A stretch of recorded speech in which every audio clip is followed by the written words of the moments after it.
So, welcome. This is supposed to be my quick and casual little video about my new ambient pedal board. It has taken me about an hour and a half to set it up because I have microphone problems, as I always do. So hopefully this works. First time really working with this microphone in a video context, so I don't know. But what I'd like to share with you today is this pedal board that I've been dreaming about, designing, building over the past couple of months. And I'm calling this my Tired Brain pedal board. So I've built this pedal board for the primary purpose of basically creating ambient soundscape lullabies to help me fall asleep. So I found that around 10 to 11 p.m., sometimes I'm trying to go to bed and I just can't quite calm my brain down enough to do it. And I found that playing music can be really helpful at that time to get me into a more calm state. But I need things to be very simple. I need it to be very surface level, one knob per function. Basically, I just want to noodle around and play some beautiful ambient melodies and create these kind of lush soundscapes without a lot of thought. It's this pedal board is really designed around just improv, playing a few notes in and turning them into these big soundscapes. So it's really separate from my kind of more purposeful music writing sessions. This is just sort of exploration. I call this my Tired Brain pedal board because this is specifically for those times where I'm just too tired to be doing anything more complex. I don't really want to be writing patches. I don't really want to be writing music. I just want to be playing music and creating these lush ambient soundscapes to help me relax. It's a way of writing myself lullabies to help me fall asleep at night.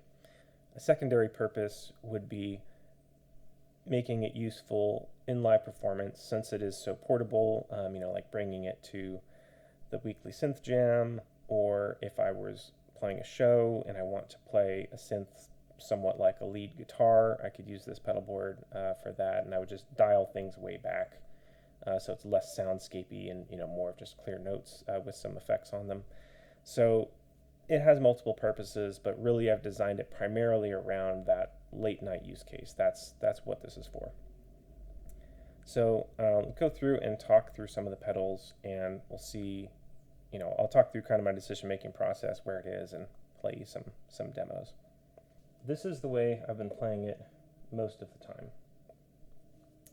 The instrument I've really liked pairing with this is the Reface DX. This is just kind of my favorite casual, on the couch or in bed type of instrument to play. I love the keys, I love the pitch bend. I do love patch writing on this, but I've already done a fair bit of patch writing, so I have banks set up of patches I've written and patches I've downloaded that other people have written. And so I know my way around this, so if I'm looking for a particular sound, I can generally find it. It is a bit more complex on the patch writing side, so that's not something I'm going to be doing late at night, but it has, I've written on here, I think my favorite e-piano style sound. This is actually taken from the preset library from Dext.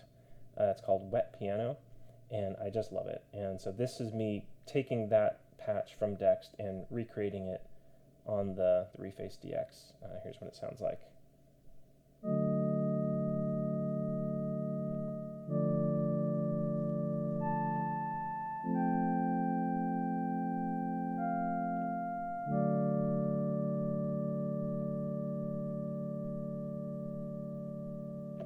So I think it's just a fantastic sound, and it's a great, very simple starting place to build upon.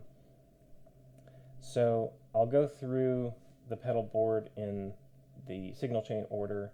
I think that's what makes most sense, so we'll start with that.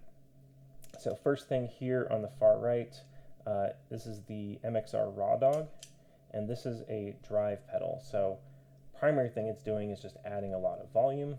Let's turn down the drive for now. All right. Right, so if I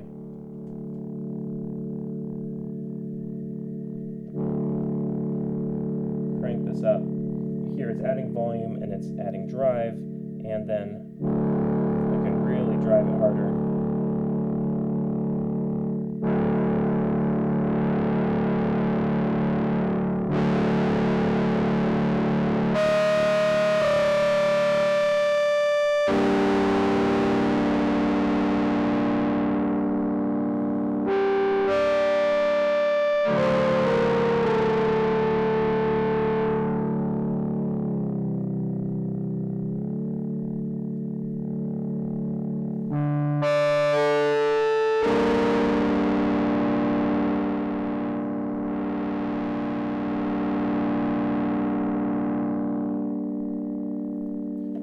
So I really like this one. I love the drive effect. This is something I've played with a lot, with FM synths in particular, running them through vintage mixers where you can overdrive the preamp in the mixer, and you get a similar sound to this. So when I was messing around with pedals in the store and I just heard this one, I was like, oh, this sounds just like what I like to do with driving mixers, and it's in a very small compact pedal.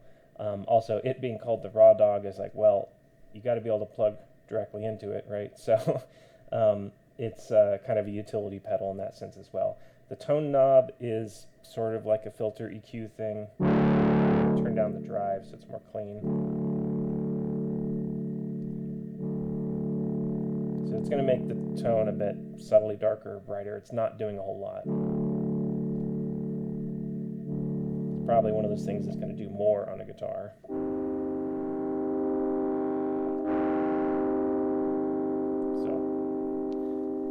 So primary thing I'm doing here is just adding that drive. And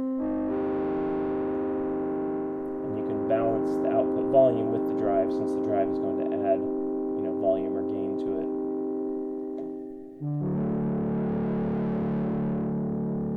So if I want that sound, that's what that's for. I'll turn that back off. Next one in the line is the Donner Chorus called the Tootie Love. This is definitely the the odd man out here.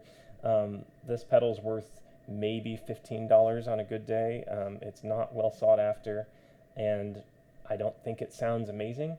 I certainly have other chorus effects that I like more, but in general, I'm not a huge fan of chorus. It's something I use very sparingly, and so I don't particularly care about having the highest quality chorus. All it's really doing for me is adding a bit of a stereo feel, even though it is a fully mono pedal, and the chain is still fully mono at this point. It just makes it sound a bit more stereo. So like here's with it off, here's with it on. And this is one where I really just set it and forget it. Just kind of, there's this one spot that I think sounds pretty decent. Here it's adding just that bit of chorusy modulation. This is just the big knob is the rate, and then you got your depth and level, and that's it.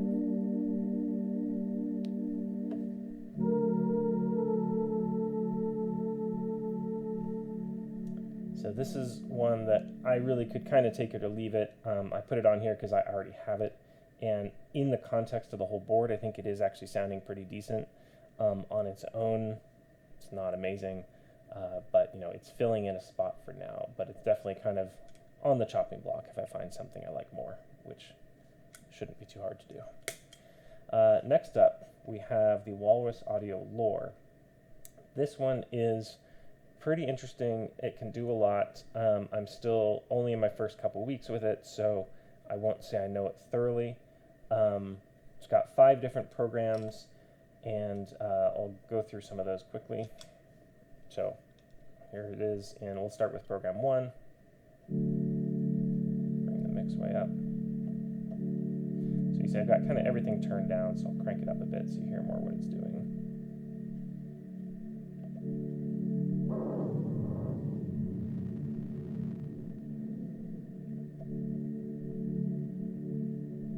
I'm gonna maybe add just a bit of this drive to it to make it just louder.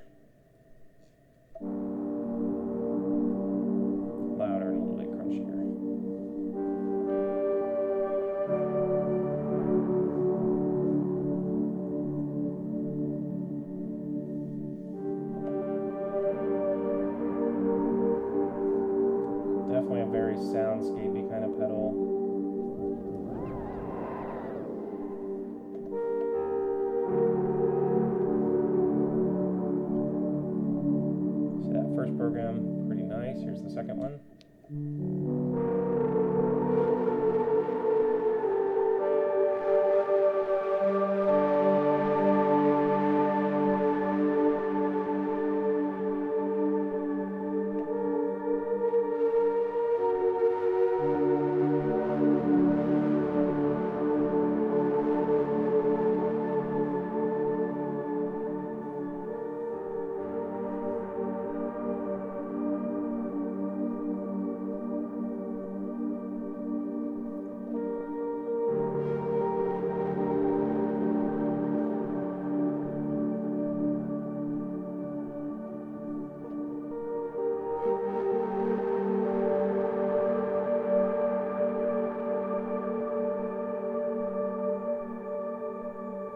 Really, this pedal on its own can get you into just, the stretched out ambient soundscape kind of territory. This one has some reverse delay kind of stuff in it. I forget which programs specifically have that. This is number 3.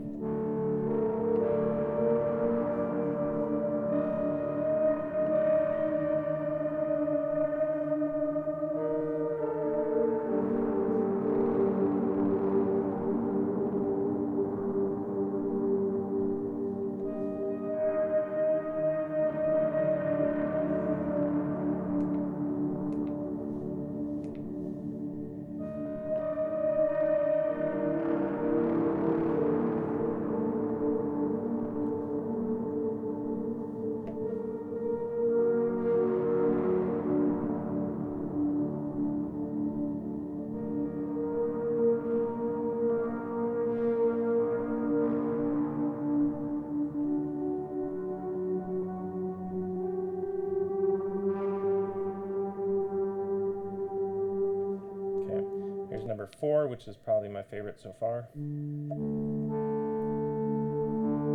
one I believe is like a reverb into a reverb, so a dual reverb kind of thing.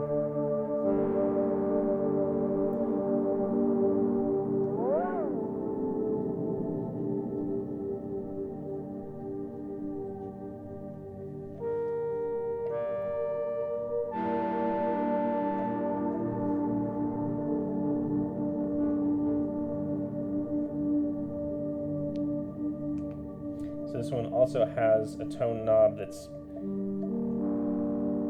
similar in that it's kind of subtle, I think. Like it's, it'll roll off some of the highs. I guess it's like a very tame low-pass filter that's just contained in its range, so you can't close it all the way down. And I don't know, it's useful, I think, for shaping. In a lot of cases, it just doesn't sound like it's doing very much. There we go. So you hear it open up the highs. Let's turn off the drive here and just go for this.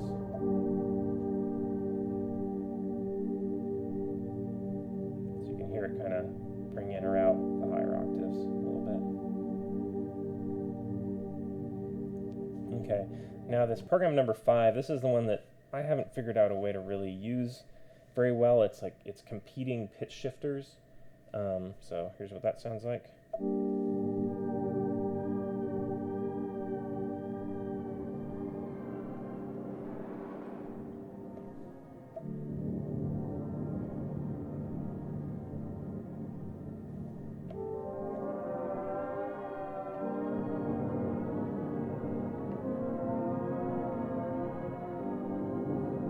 can hear it creates a lot of these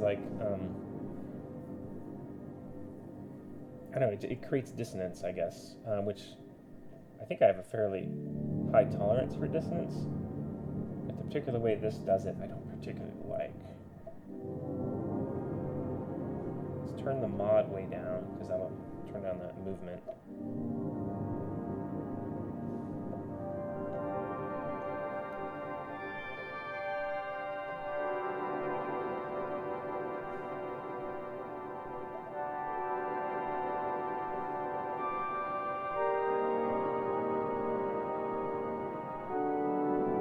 I guess if you're going for like a orchestra of out-of-tune instruments kind of sound, it gives you that.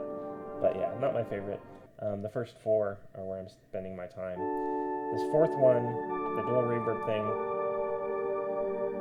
probably the way I've used it the most so far is taking it like that, cranking the mix up to 100, and it'll just basically turn anything into like a wall of sound type of thing.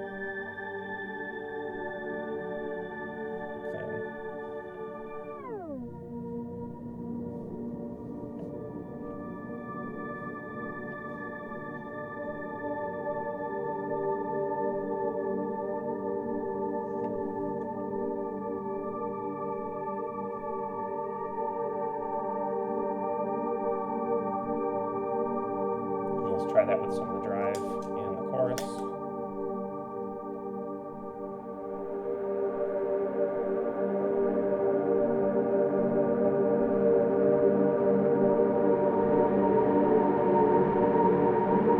It also adds this really long kind of attack phase where you're just like, I play notes and I don't hear them for almost a second until after I've played them, which can definitely be fun. It feels more forgiving if you're not really sure what to play.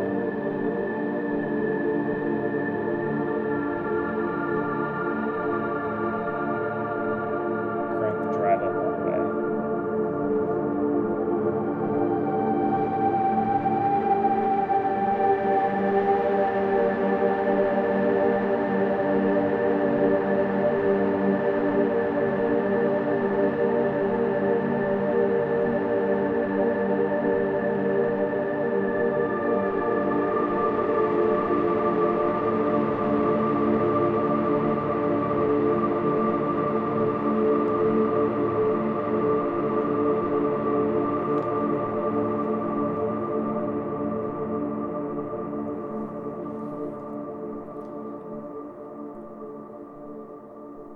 So yeah, in terms of creating lush ambient soundscapes, you really could stop there.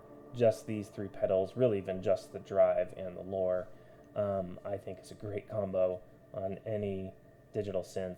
I mean, analog synths too, but I think that there's something about the combination of a kind of a clean, more sine wavy digital signal, digital like oscillator or operator in this case, going through an analog drive. I love that sound. And you can do the same thing with running a VCO or an analog synth through drive.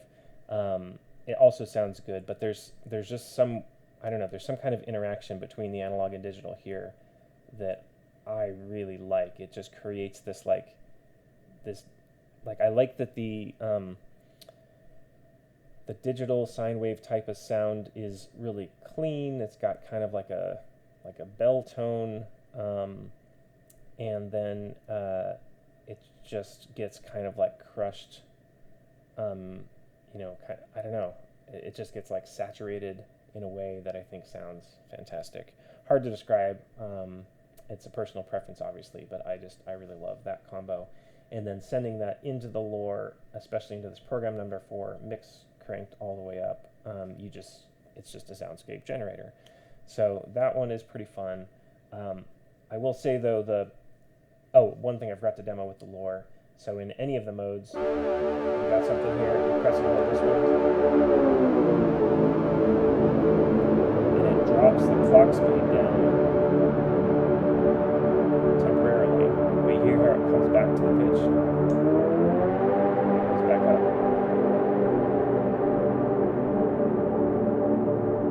So do that again on maybe some higher chords.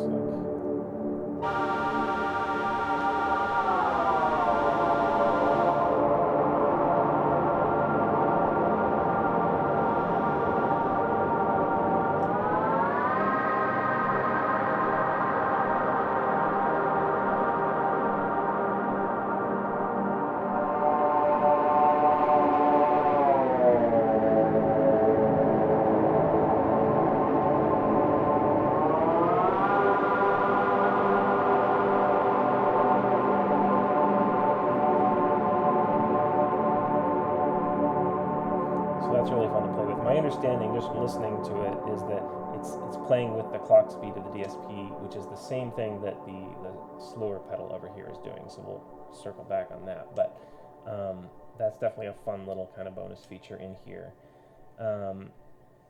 So yeah, lore, I'm definitely enjoying it, but I'm still feeling a little on the fence about it. Partly just because I want to try out other pedals as well, and there's definitely some amount of overlap between the lore and the slower. Not a ton, but there's some. They also make the Fable, which is another very ambient thing, but it's more in the like the granular side of kind of ambient soundscapes. That one sounds really interesting to me too. So I'm considering, maybe swapping the lore for the Fable, or maybe getting the Fable and the lore together. I don't know. So I would say the lore, for me, I'm not 100% sold on it. I do like a lot of what I'm getting with it, but I could see myself swapping it out for something else just to try different things. So yeah, that's that one. I do love the art on it also, by the way. That one's it's just beautiful, and I think it fits well in here. So moving on, let's turn off the lore, turn off these ones. Next up, we have the Echoplex delay. I don't know much about the history of this. My understanding is that it's kind of like an emulation or a remake of a vintage delay, but again, I don't really know the history. So it is like, I believe, a tape delay style. So let's hear that. Let's just hear it kind of as is. So this is basically clean tone, where you just get volume control, and then start bringing in the delay.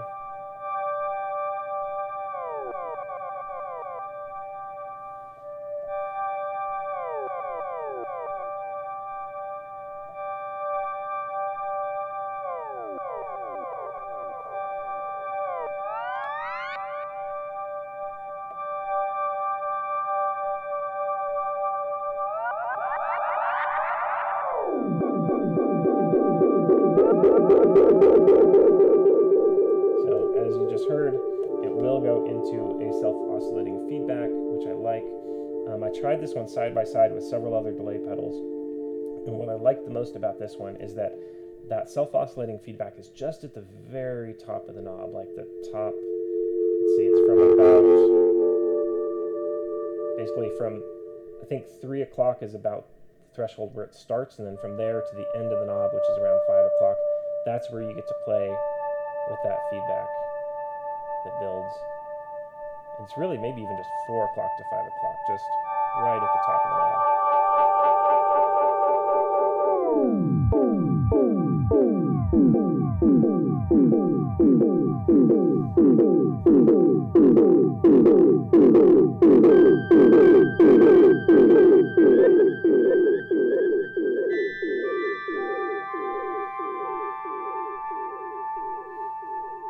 Also has this other parameter where you click down this knob, this light turns on, and now you're changing the age, which I believe is like supposed to be an emulation of the age of the tape, or kind of the quality of the tape in your tape delay. So at the far left, you're in kind of the most lo-fi end,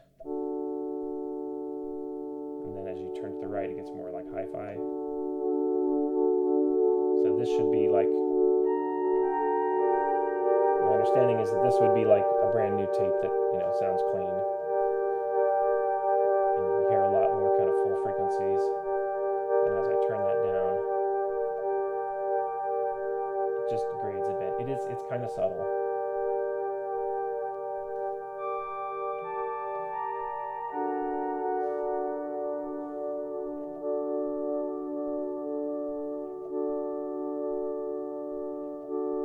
It's not like a massive effect, but it definitely darkens the sound a bit, and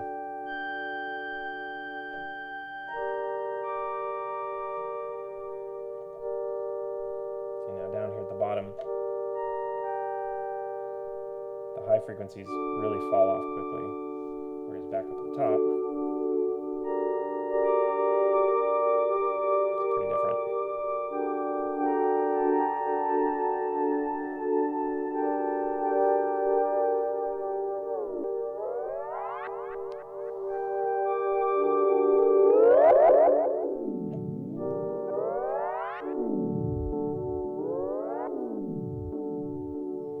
Let's keep it at somewhere around 2 o'clock maybe.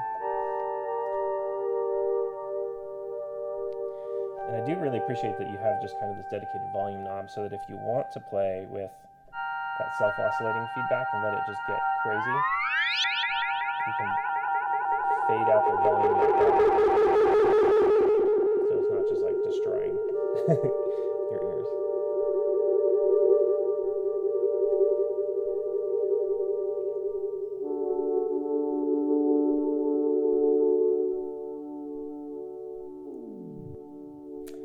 So other little hidden things, it has a tap tempo input. I don't have one of those tap tempo things. I mean, I'm going to try to get one, I think. So right now I can't control the clock, but if I had one of those, I could. Also, I thought it was mono. It turns out it's actually a stereo pedal if you want it to be. There's like a dip switch inside. I think you have to open it up to flip it. But yeah, there's a switch inside where you can change it to be fully stereo if you want. So these are TRS jacks. Right now I have it in its kind of default mono mode because the lore and the rest, everything in this part of the pedal chain is mono. So right now it's just functioning as a mono effect. But I like that flexibility. If I wanted to put it somewhere else in the chain, or if I replace this with a stereo one, I'd have the ability to switch this over to full stereo, which is cool. Because right after it is the slower. Walrus Audio, I've heard them pronounce it slower. I also think of it as like slewer in the sense of you slew between parameters. And so I know, so that's it makes sense to me both ways. But this is a reverb pedal. Really doesn't. It's its primary purpose is just big, lush ambient reverbs. That's kind of its specialty. And so let's just listen to a bit of that. So I got everything else turned off. We're just hearing the slower now. This also has 5 different programs. We'll start with the Dream one here, and I'll keeping the filter open. Decay somewhere in the middle. Depth somewhere in the middle. These two here, X and Stretch, I've seen a lot of people, of course I watched a ton of videos on these when I was like researching. A lot of people demo this pedal with the Stretch right in the middle, and there's a little detent in the middle, so it makes you feel like that's where it should be.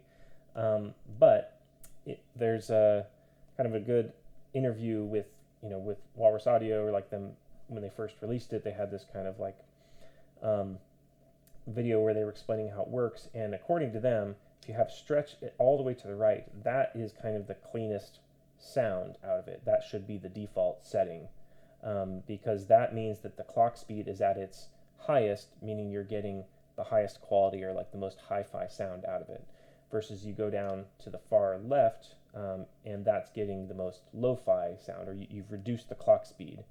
So if you're in the middle, you're at like a half clock speed. So just want to point that out. I've noticed a lot of people kind of demoing it with it here, whereas really I feel like a lot of the demo should be here unless you're trying to show this particular effect. Anyway, so that's where that is.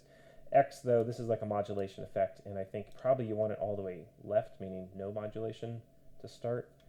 I've also noticed that Walrus puts a little like tick mark here on the mix to kind of show like this is kind of your starting point for mix. So it's around 2 o'clock.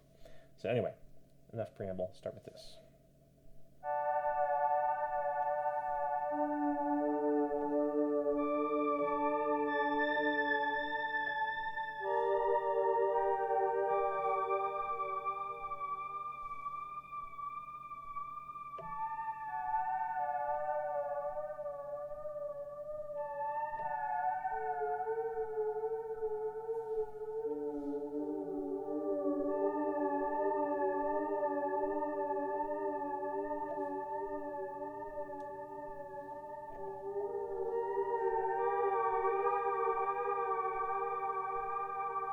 Tend to like less modulation in these things.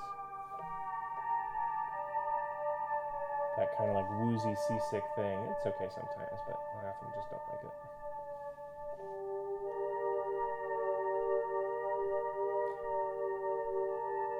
I like it when it sounds like wow and flutter in a tape, but this doesn't exactly sound like that.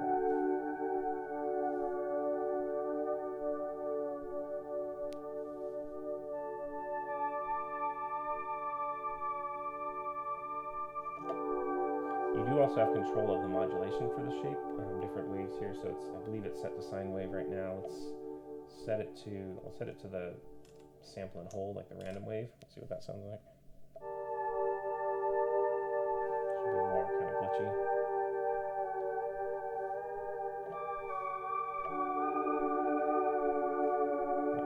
more glitchy.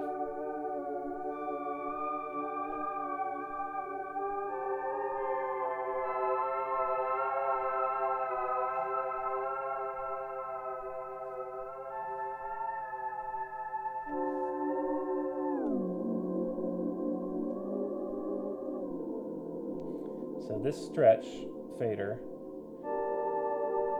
is changing the clock speed of the DSP. So that's meaning like you're going from kind of the highest phi sound it can make down to something that's a lot more degraded.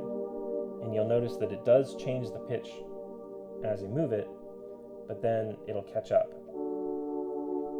So it's kind of a temporary pitch shift, but then as the buffer of the DSP clears out, then you're now just in that new mode, and so your pitch is kind of back to normal. So if you play it constantly, you can get a lot of kind of woozy pitch shift stuff. But if you just leave it there, you're going to be getting the accurate pitches that you feed into it.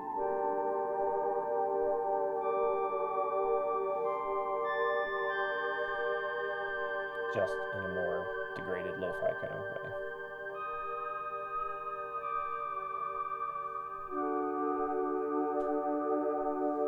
So that's fun. So that's Dream. Let's try the next one's called Light. This is like your kind of shimmer reverb.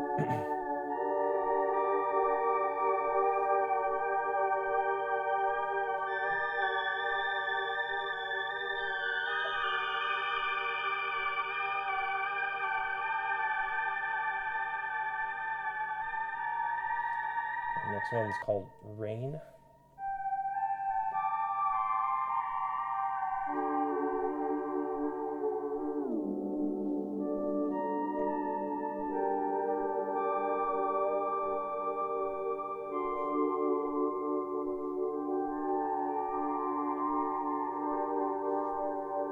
You turn the mix up all the way here, and this just is going to create a wash out of basically anything.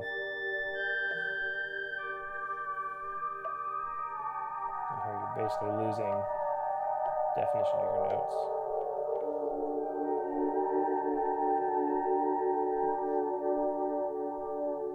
So that's fun. Next one is called Dark. This one might be my favorite. I don't know.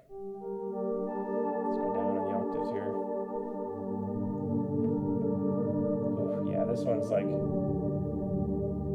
reminds me of the submarine reverb on the NTS1, which is one of my favorites. It's just I think they would call it like an octave down or something, but let's go even deeper.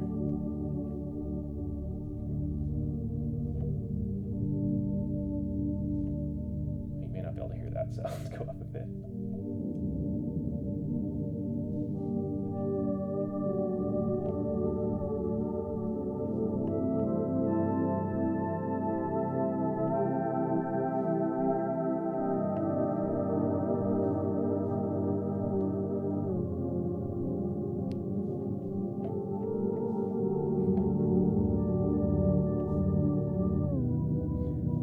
Playing the stretch, like it reminds me of a setting a tape machine to half speed or quarter speed or something like that.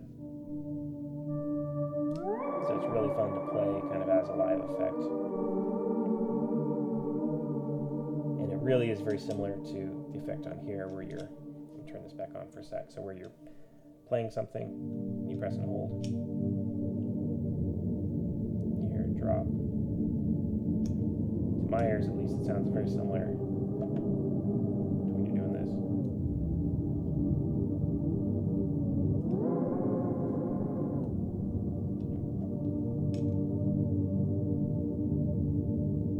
You just have more control over it with the slower, which I like. You can have it kind of drop at whatever speed you want.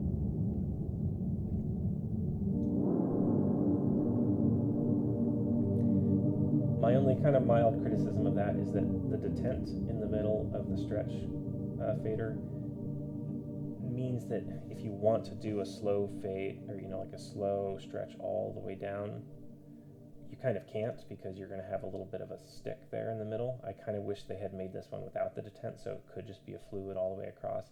And also because that middle position doesn't really mean anything. It's kind of arbitrary, my understanding at least. It's like it's arbitrary within the range of this. So I think that shouldn't be there. Right? I think it would just be more playable if it wasn't there.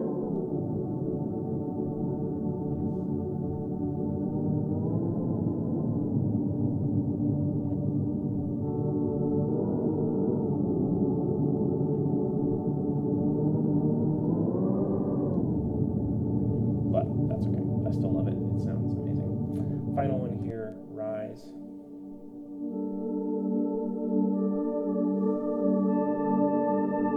This one's very shimmery as well.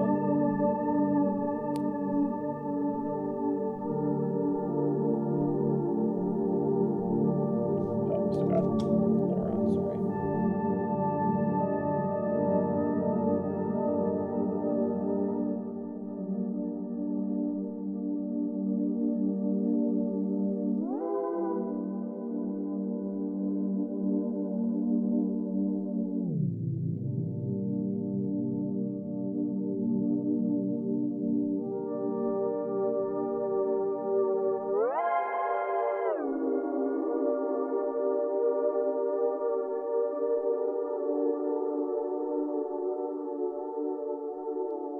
So, yeah, not a bad algorithm on this one. I think they all sound fantastic. Probably Dark is my favorite because I just love working with those like low tones, but they're all pretty darn good. The other fun little feature here is this sustain button. So you can take anything that you put into it. Let's do something better. And now, as long as I press and hold that, it's just kind of taking that little frozen note, and you can keep messing with it.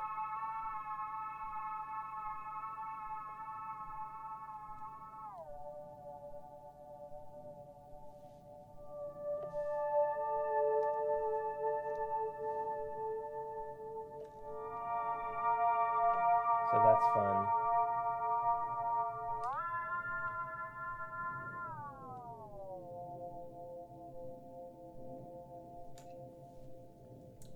So yeah, I would say really the whole pedal board was built around the slower here. This is the one that once I looked into it and kind of heard it, I was like, yeah, this is the one I need. And I wanted everything else to kind of supplement it. And I'm still playing, with different orders of things.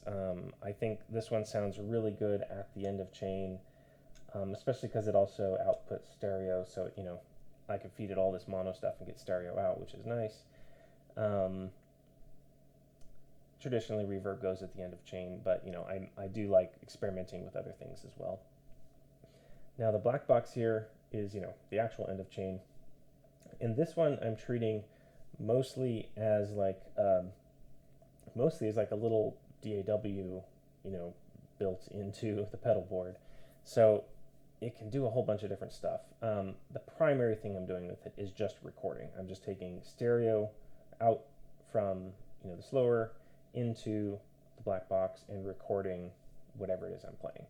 So in that sense, I'm just using it like any other audio recorder most of the time. However, it can do way more than that. It can also be a live looper. And so I will use it for that as well sometimes. I have a whole video on how to do this how to use it as a live looper, and I'm using that exact same setup here. In fact, I keep this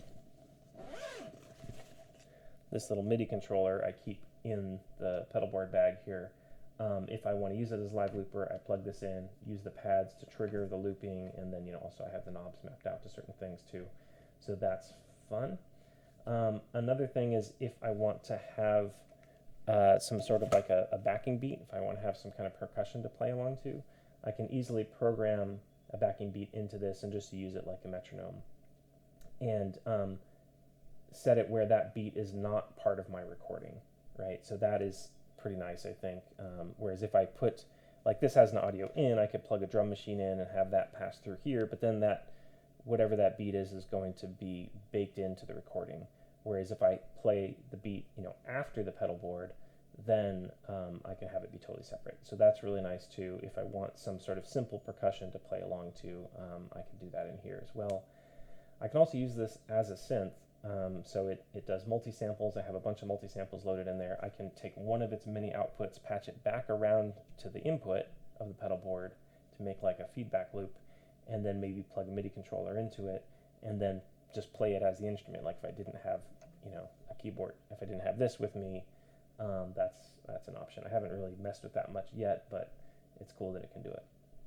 So black box is super flexible, really useful for now. Another, just basic functionalities that since I'm mostly playing this at night, I'm playing in headphones, and it just functions as a headphone amp. I can plug my headphones directly into this, set my levels, and just go with it. Versus plugging headphones directly into a pedal is possible. I've done it before, but it's more treacherous because you have a lot less output gain control. In fact, I think you have none on this. You have your mix control, but you can't change the output gain whatsoever. So that is, I feel like you need, just to protect your hearing and to make the levels right, you need some sort of headphone amp after a pedal board, and the black box is filling that role here. I also own the blue box. I actually own two of them. Let me check the cameras. Still going. Okay. I also own the blue box. I actually have two of them. And so in certain circumstances, I might swap the black box out for the blue box. Like let's say I was playing a live show and I didn't want to do any sort of live looping or anything. All I wanted was to have like a clean recording and a clean way of sending it out to front of house. But also wanted to use the EQ. So in the black box, let's see, where is it in here? Yeah, here. So you have this this kind of like really customizable EQ in both the black box and the blue box. But with the black box, you can only the EQ will only affect things you've already recorded. So in like a live looping kind of scenario, that's useful. You can record a loop and then EQ it later, so that's nice. But it can't apply this EQ to the live incoming audio. So like if I'm playing through it right now and changing all this stuff, you'll hear it's not doing anything at all to the audio. Whereas on the blue box, it can apply the EQ to the live incoming audio. So that's pretty useful. Like if you're playing in the context of a band and you want to be able to, shelf off a bunch of frequencies or something, kind of live on the fly with this kind of like touchscreen / knob interface, the blue box would be a better fit for that particular thing. The blue box also has some really nice reverb algorithms in it. So if you want more reverb, or if you don't want to have a dedicated reverb pedal, the blue box is also really nice for that. So, and then of course with the blue box, you could also have this whole pedal board be on an effects send, which might be more flexible. Like if you want to run multiple synths into it, have each synth go through the pedal board with a different send amount, the blue box can do that. And it's going to, it would be just a better fit for that kind of thing. So anyway, definitely use cases for both. For mostly what I'm doing, the black box is working well, but for a lot of what I do, I could swap in the blue box and it would work equally well. So kind of dealer's choice there. Anyway, that has been a lot of talking about this stuff. Let us now play with all this stuff turned on and just get into some ambient soundscape stuff. So this will be the outro, I think. Hope that was interesting. A lot of the videos I'm going to be producing over the next few months or year are probably going to be based around this pedal board. And I'm starting to do more videos where I'm not showing myself playing. I'm doing footage of something else that I've recorded for these kind of ambient soundscape things. In the video description, I do typically say what instruments I used, but you can be reasonably sure that I will be using this. If it might change, some of these pedals might swap out, but some of this is here to stay. I would say the slower and I think this Echopex delay are both here to stay. I really like both of these. The Raw Dog also probably here to stay unless I find something I just like better, but it's cheap and it works well. So those three I feel pretty good about. These two I feel like I might still be kind of second guessing myself on, but we'll see. Anyway, let's play something.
Okay, here's a little post-jam bonus. I realized I didn't talk about the physical pedal board at all, so let me touch on that. So this is the Diodario Expand single row. I have it at almost its full width. It will go slightly wider. I could maybe fit one more of these skinny pedals on here, but maybe not. It's pretty much as big as it gets. Underneath, I have here two different batteries. This one is dedicated to the black box. I just found the black box and the blue box both, they really just like having their own battery. They use a lot of power, and it's going to, you're going to get cleaner audio if there's no potential for ground loop. So dedicated one for that. And then this battery runs one of these daisy chain cables that runs every other pedal. Now I know those daisy chains are supposed to be kind of a no-no, but my understanding is that if it's a fully DC circuit from a battery, there is no ground, therefore there can be no ground loop. So I have no noise issues using a cheap daisy chain cable. I'm also using which one is this? I think this is the bird cord adapter for the USB-C PD to 9 volt. So that's what's running that. And yeah, I mean, to me it sounds great. I was kind of planning to get a full-on power supply, but I figured I might as well try what I already have. And it sounds good, so I don't think I need a power supply, but I don't know, we'll see. Maybe I'll get some combination of pedals in the future that is more noisy and requires one, we'll see. And this Diodario case, I really like it. I like the expand concept, and for me being new to pedal boards and not really knowing what I want, I figured it's a good idea to get one that can expand and contract so that I have more flexibility and getting things in there. I also really like this case that it came with. So I figure, ooh, hello. Let me turn you off here. So I really like the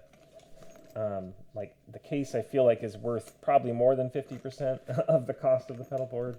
You got this little compartment for cables and such, and that's where I keep this little MIDI controller.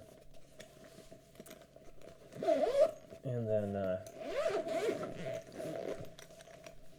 hello, full padded interior. Oh my god, everything's falling. Full padded interior with these inserts that pop out, and really nice cushiony handle and like a shoulder strap. So really enjoying this case and the pedal board fitting into it. And that wraps this up. Now time for one of my terrible sign-offs. Goodbye.